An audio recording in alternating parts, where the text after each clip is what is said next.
তোমরা কোনোদিন দেখেছো যে একটা ছোট বাচ্চা যে নিজেই বাচ্চা সে আবার মাছ ধরেছে?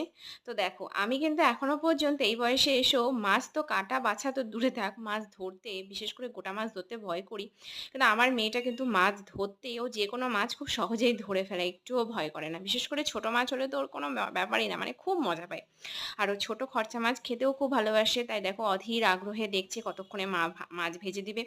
মাছ ভাজা হয়ে গেলে কিন্তু আমি ওকে পাতে সব সাজিয়ে দিয়েছি দেখো। ও কিন্তু প্রতিদিন সকালবেলায় এইভাবেই ওর বাবার সাথে বসে ভাত খায়। তবে ভাত কতটুকু খায় জানি না। তবে এটা ওর বাবার সাথে বসে খাবে, এটাই ওর সবথেকে বেশি মজা এবং আমাদেরও খুব ভালো লাগে আমরা একসাথে বসে খেতে পারি। এবং এর দ্বারা ওর কাছে একটা মেসেজ যায়।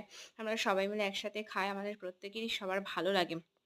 তো দেখো পাতে কিন্তু অনেক কিছু আছে, ভাত আছে, ডিম সিদ্ধ আছে, শসা আছে, তরকারি আছে, ভাজা আছে, আর তার সাথে দিয়েছি ওর ফেভারিট ছোট খরচা মাছ ভাজা। কিন্তু সব কিছু থাকলেও ও খরচা মাছটাই খেয়েছে কারণ ওটাই ওর সব থেকে বেশি পছন্দের। আর